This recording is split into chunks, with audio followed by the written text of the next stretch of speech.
So today we're going to explore the profound impact of austerity on the streaming industry's content strategy. And I was inspired to do this video by a recent Variety article in their VIP section. And it really brings into focus what's going on right now. And in real time, we're actually watching the collapse of these streaming services, just like I predicted they would collapse. Here we go.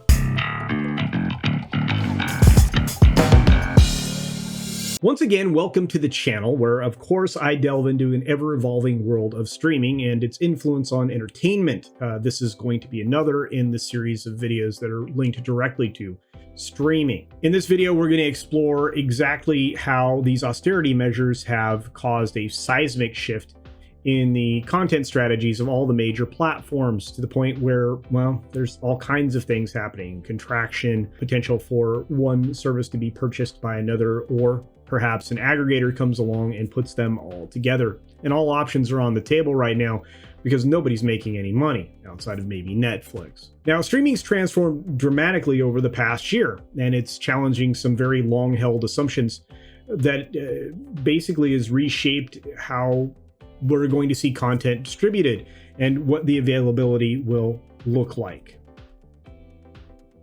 Well, this is one of the most significant changes being brought about by the austerity measures that have been tightening the grip on Hollywood's runaway content spending. That's right, we've been talking about content spend for a while.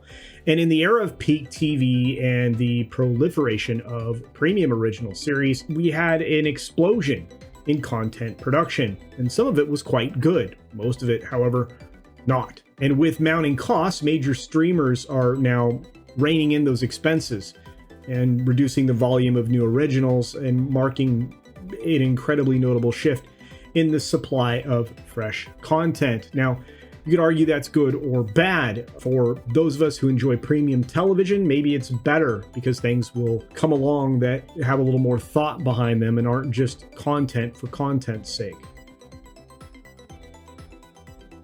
So as a consequence of this pullback, we've actually witnessed a wave of TV cancellations and unrenewals in recent months. Distributors are cutting costs, resulting in shows being canceled left and right, or they've been forced to find new homes for production.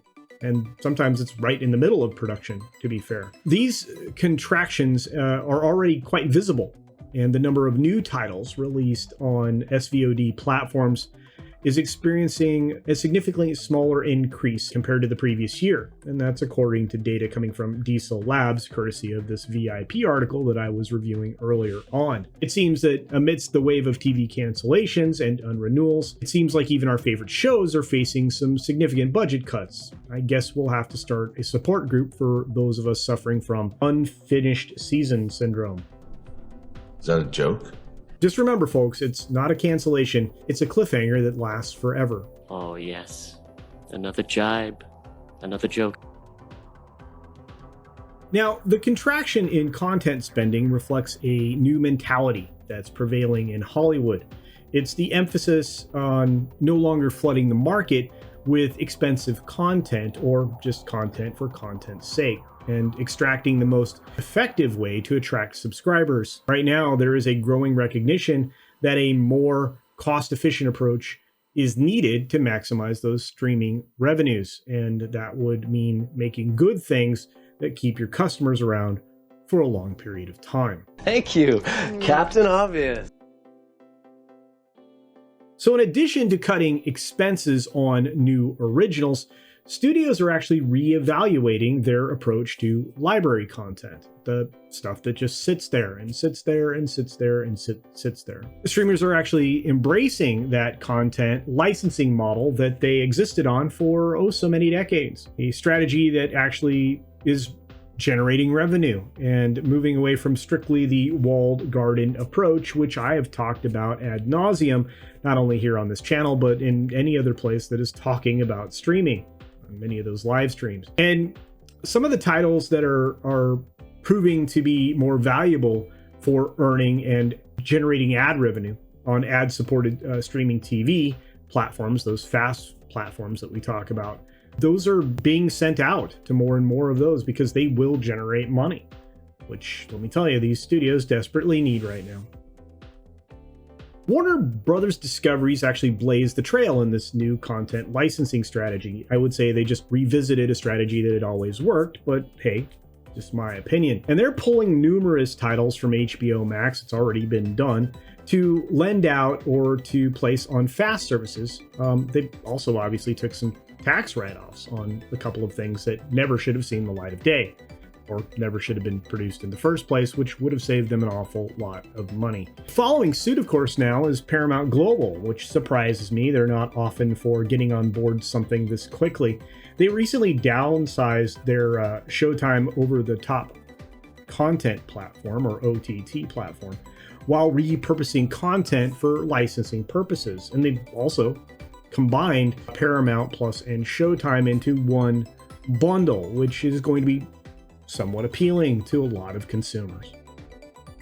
The contraction of streaming libraries is already underway, with major players making moves to remove certain content from their platform. Disney announcing during their recent quarterly report, their fiscal Q2 earnings call, that it would be removing specific content from their streaming platforms, indicating the beginning of this process. And of course, we've seen many of those shows, and some of those were a big blow to their ultimate supervisors, like Kathleen Kennedy, when obviously Willow fell off the planet, never to return.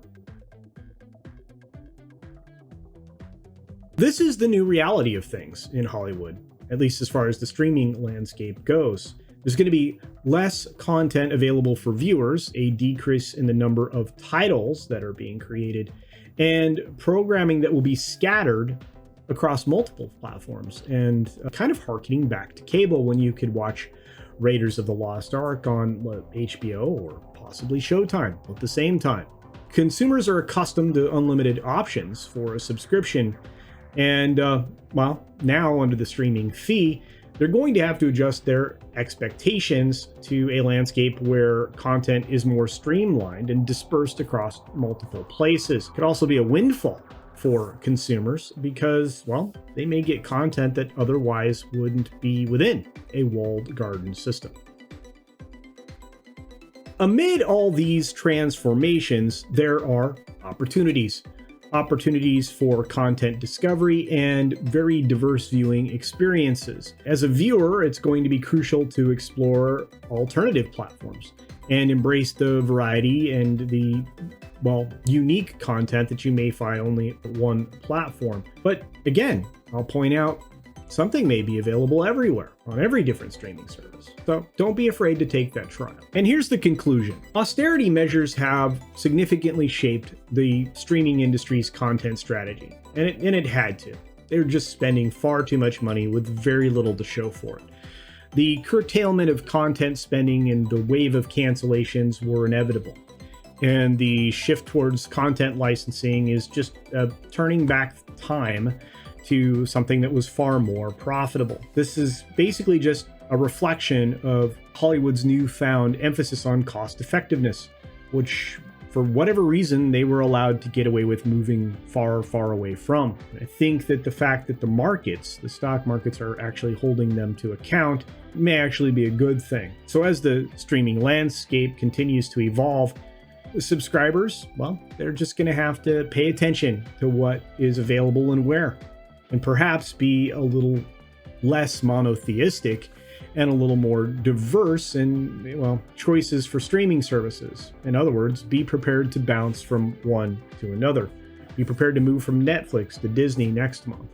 And don't forget to cancel in between, because there's nothing a streaming service is going to like more than you forgetting. So if you're interested in more content like this, I'll continue doing the streaming specific series and many, many more things as well. In fact, we'll very soon have a movies I saw so you don't have to segment coming up at the end of this week. In other words, as content and Hollywood offerings are ever changing, it seems like, so is this channel. Anyway, thanks for joining me today. If you have some thoughts or comments, please feel free to use the comment section down below. And with that, I leave you with, be sure to take care of yourself. Take care of others. Wash your hands, of course, because it's good hygiene. And until next time, Bye.